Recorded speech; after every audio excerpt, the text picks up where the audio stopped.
El bien y el mal. La eterna lucha en el corazón. Por Francisco Nieto.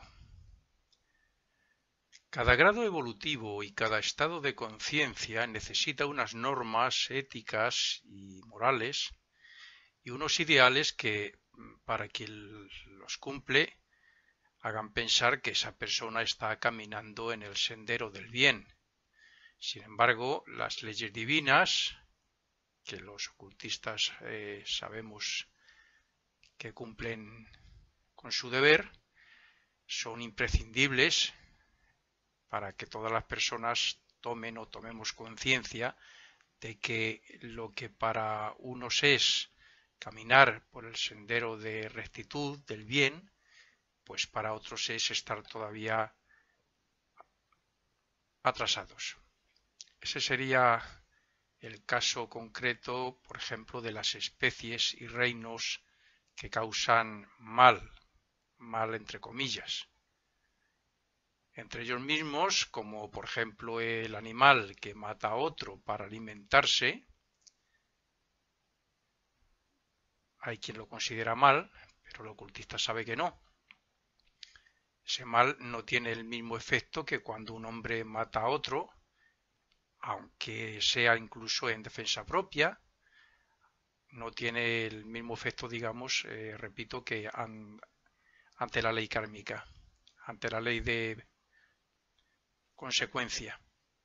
Así es que, viendo esto, comprenderemos que cuando el hombre deje de hacer mal gracias al cumplimiento de esas leyes divinas, pues cambiaremos el concepto de la evolución y de la conciencia humana.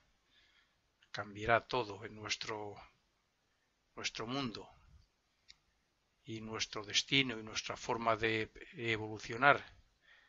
Esto nos llevará a evolucionar más rápidamente, como es lógico, puesto que no es lo mismo evolucionar haciendo el mal y sufriendo sus consecuencias, tanto aquí en el mundo físico como después de la muerte. No es lo mismo, decía, que actuando solamente sobre el sendero del bien. Los aspirantes espirituales sabemos que debemos esforzarnos porque nuestro interior y las expresiones que de él surgen sean a través de la voluntad, sea de una forma consciente y siempre pues que puedan estar basadas en el bien. Lo cierto es que gracias a la caída del hombre en él hace millones de años, la humanidad es lo que es en su sentido más positivo, porque cuando el hombre hace mal y la ley le trae sus consecuencias, aprende que ese no es el camino correcto, ocurriendo lo contrario cuando es el camino del bien. El maestro de sabiduría, el iniciado, el sabio o el santo, se han desarrollado sobre una base donde ha estado presente el mal. En realidad, todos nosotros nos estamos desarrollando a través de los malos deseos, sentimientos y pensamientos. Por ejemplo, el odio, la lujuria, la envidia, etcétera. A la vez que nos esforzamos por desarrollar otros buenos, como es el amor, el servicio, la solidaridad, la compasión, etcétera. Todas estas etapas son necesarias para que el hombre conozca lo que es el mal y sus efectos, y así poder dirigirse hacia el sendero del bien. Y para eso tiene las leyes éticas y morales de la tierra, más las que aplican las jerarquías que dirigen y guían a la humanidad, las leyes espirituales, las leyes divinas. Cuanto más nos acercamos a esas normas y leyes, más nos damos cuenta de que, en cierto modo, son una limitación para quien las ha superado o un ideal para el que aún no las percibe claramente. Pero de una forma u otra, las normas y leyes están dentro de cada uno mismo y solo tiene que dar tiempo y trabajar sobre el bien para que florezcan. Cada uno de nosotros somos un mundo y como tal tenemos nuestras propias normas potenciales de desarrollo que suelen estar representadas por la conciencia, la buena voluntad y el discernimiento. Si aplicamos estos tres aspectos individuales a nuestras propias vidas, por supuesto que nos alejaremos cada vez más del mal. En la época lemúrica, hace millones de años, cuando la humanidad no tenía aún el principio de lo que actualmente llamamos la razón, la mente, entonces el hombre actuaba según su instinto, algo similar a los animales. Esto significa que teníamos una conciencia similar a ellos y que al no tener una voluntad propia ni tampoco una razón, una mente, pues no se nos podía culpar por el mal que hacíamos. De hecho, la ley del karma no actuaba con nosotros como lo hace ahora, como lo hace hoy. Entonces, ¿cuándo nace el mal en nosotros? La respuesta procede de dos aspectos diferentes. Primero, a partir de que obtenemos la autoconciencia, o sea, cuando nos damos cuenta de que somos un yo independiente de los demás, lo que se podría considerar la primera gran iniciación de la humanidad, y el segundo aspecto, como consecuencia de descubrir que los dioses, o sea, las jerarquías y la aplicación de leyes divinas, nos castigan o premian según actuemos a favor o en contra de nuestra propia evolución. Esto es exactamente lo que ocurre con los niños, puesto que cuando son menores no son responsables de lo que hacen y se consideran inocentes porque desconocen las leyes penales de nuestra tierra, de nuestro país. Como podemos ver, es evidente que siempre hemos tenido el mal, entre comillas, digámoslo así, en nosotros, pero ese mal no puede ser tal en determinados sentidos. Si un animal mata a un hombre, no es culpable ni se puede decir que sea malo. Pero es que incluso si un caníbal o un ser de una tribu salvaje sacrifica a otro ante sus dioses,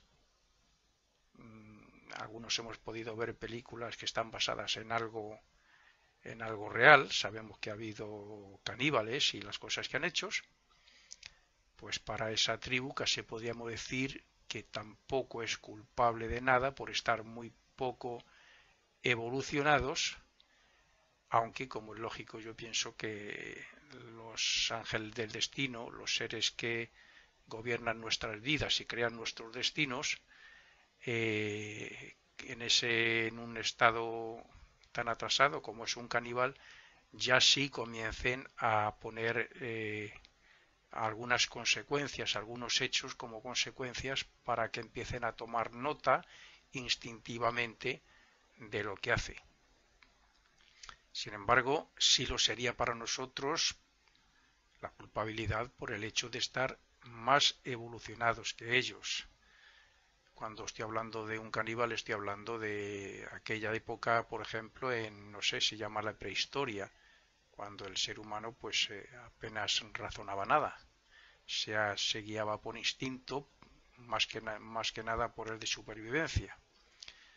Por tanto, ese es el estado de conciencia y la propia evolución la que hace que nosotros conceptuemos algo como bueno o como malo. Según evolucionamos, pues hay cosas que si ahora recordamos un pasado lejano, lo veremos con horror, y otras de hace quizás solamente un siglo no las veremos con tanto horror, aunque sigamos viendo muchas cosas malas, y hoy seguimos haciendo el mal porque bueno, pues no lo vemos como una cosa mala o como un hecho malo. Sin embargo, como he dicho anteriormente, desde que somos autoconscientes de nuestros actos, desde que tomamos conciencia de nosotros mismos y como resultado de las consecuencias que han tenido sobre nosotros, pues somos responsables de todo lo que hacemos ante las leyes y ante las jerarquías divinas que las aplican. Es más, somos responsables de nuestras creaciones, procedan del cuerpo que procedan, sean sentimientos, pensamientos o actos, y lo hagamos con voluntad y conciencia o sin ellas. Así es que el karma, la ley de consecuencia, junto a la de renacimiento, son las dos principales leyes que nos están enseñando a diferenciar el mal del bien y nos están guiando para que practiquemos solo el bien. En la época atlante, la gran mayoría de la humanidad, o sea, nosotros mismos, hace muchos renacimientos, se dejó dominar por el cuerpo de deseos, ese gran tentador. O sea, nos dejábamos dominar por los deseos, sentimientos y pasiones más bajas que, al no haber desarrollado apenas la razón, la mente, el poder de discernir, pues nos llevaban a hacer el mal. Pero el principal motivo, de forma similar a los animales, era la supervivencia, el egoísmo por lo material y el hecho de no querer adaptarnos o cumplir las leyes de aquel Dios que quería enseñarnos que hay algo superior más importante que todo lo existente en la tierra. Desde el comienzo de la época aria hasta nuestros días, la humanidad ha desarrollado un elevado grado de discernimiento y aunque la gran mayoría no se deja dominar ya por aquellos malvados deseos, sentimientos y pasiones, lo cierto es que aún tiene el mal en su interior o tenemos el mal en nuestro interior.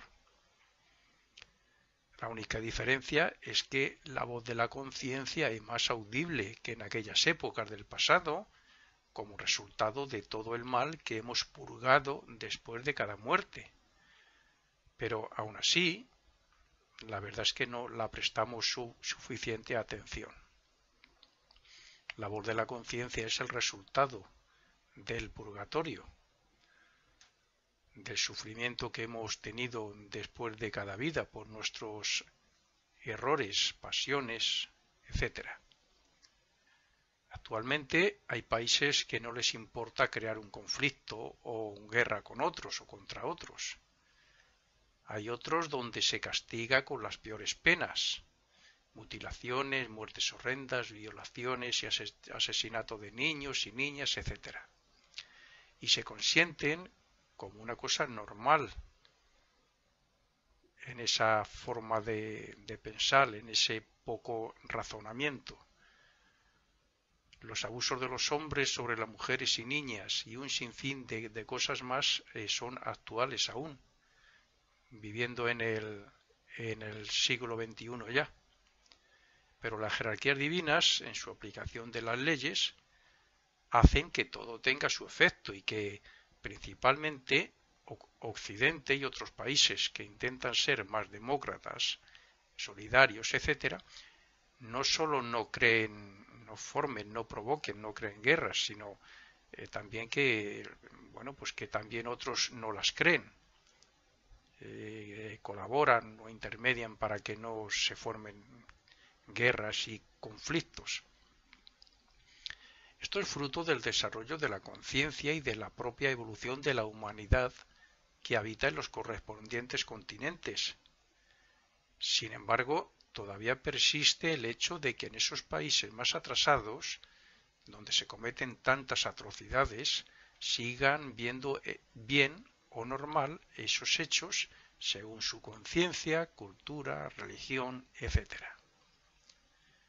Por consiguiente, y aunque Occidente intente dar ejemplo de que es mejor vivir en paz y preocuparse de la mejora social y no del egoísmo que lleva a hacer la guerra, esas personas siguen haciendo mal y serán las leyes divinas las que, aplicadas por medio de las jerarquías, serán las encargadas de devolverles el mal que hacen para que lo sufran y su conciencia tome nota de lo que siente para que así no lo vuelvan a hacer.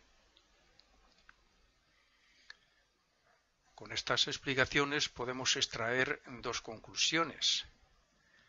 Primera, que cuando la humanidad hacía mal por instinto e inconsciencia hace millones de años, no tenía lucha interna, puesto que su yo superior estaba comenzando a desarrollarse. No se manifestaba. Y segunda conclusión, que actualmente sí hay una lucha interna entre el yo superior y la personalidad, entre la mente y el cuerpo de deseos. El hombre comete muchos errores, aun teniendo el libre albedrío y la voluntad, el poder de decidir constantemente si hacer bien o mal, si decidir una cosa u otra, pues la verdad es que la mente razona y puede decidir que sí, pero quizás una pasión otras veces, un deseo intenso, un mal hábito creado por la práctica de ese deseo, muchas veces domina a la razón, la anula y cometemos el mal. Y esa es la gran lucha. Esta lucha que algún día culminará con una lucha entre lo que en ocultismo llamamos el ángel de la presencia y el guardián del umbral. Esta lucha continuará durante muchos siglos o miles de años para la mayoría de la humanidad. Pero es necesario que se comprenda profundamente la situación del bien y del mal en cada persona para que cada uno comience a vencer la batalla y así, entre todos, podamos hacer que la humanidad evolucione más rápidamente. Decimos los aspirantes espirituales y más los que estamos en el mundo del ocultismo que no hay que tener prisa en la lucha por el control del cuerpo de deseos, pero también decimos que no hay que hacer pausas. Hay que tener una persistencia tranquila, pero sin dejar de persistir, sin hacer pausas, porque en esas pausas es cuando los deseos, las pasiones, los malos hábitos pueden dominar nuestra buena voluntad. Los conflictos, sean de guerra, de familia, de vecinos o entre cualquier otra persona, tienen su origen en el mal que las personas tenemos dentro. Nuestros impulsos descontrolados, nuestra a veces mala voluntad, la envidia, el egoísmo, el materialismo, etc. Por consiguiente, el único conflicto o guerra por la cual nos debemos de preocupar es la que debe conseguir eliminar el mal de nuestra mente y de nuestros corazones. Cuando en la época Atlante la mente comenzaba a desarrollarse, se originó la guerra que debe llevar a que la razón y el discernimiento venzan los más bajos deseos y los peores sentimientos que albergamos en nuestro interior. Actualmente, y puesto que la mente disfruta también de los placeres, del materialismo y de todo lo que nos rodea, la guerra implica un fortalecimiento de la voluntad para que controle y dirija la mente hacia unos grados más elevados de pensamiento y hacia unos ideales que hagan que utilicemos el mundo físico como algo necesario, pero sin el más mínimo apego a él. Esto no lo puede hacer nadie por nosotros. El bien y el mal lo tenemos dentro, pero también tenemos el libre albedrío y la voluntad que nos posibilita para decidir momento a momento si queremos hacer el bien o el mal, si decidimos ayudar a alguien o no, si decidimos dar un donativo, una limosna a alguien o no, si decidimos ayudar a una persona que conocemos y que sabemos que necesita ayuda, etcétera, etcétera. Siempre tenemos la oportunidad de decidir sí o no, bien o mal. Solo nosotros hemos creado a Dios y al diablo en nosotros mismos. y como el toxicómano, que aún puede decidir la manera de actuar, según la cual la ley de consecuencia le traerá sus efectos, pues solo nosotros podemos y debemos eliminar el mal de nuestras vidas. Así es que el hombre es la causa de toda guerra, pero también lo es y debe ser de la paz. Es decir, no podrá terminar con la guerra si antes no instaura la paz en su interior.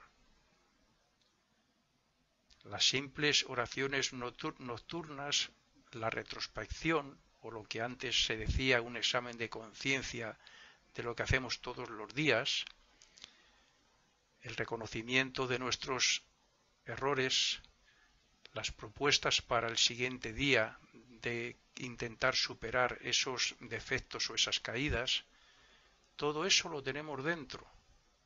No hace falta nada que persistir en esa buena voluntad y en su aplicación. Todos estamos dentro de conflictos de diversos grados de gravedad, unos más y otros menos, como es lógico. Todos tenemos dudas a diario sobre si actuar buscando el bien y la paz o lo contrario, pero si solo actuáramos teniendo como base el bien y la paz, no existirían dichos conflictos ni tampoco el mal. Así es que utilicemos el discernimiento y la buena voluntad para saber elegir la decisión que aporte armonía y paz entre nosotros. De esa forma, no solo ganaremos la guerra en nuestro interior, sino que también sembraremos de paz los ambientes donde nos movamos y la atmósfera planetaria.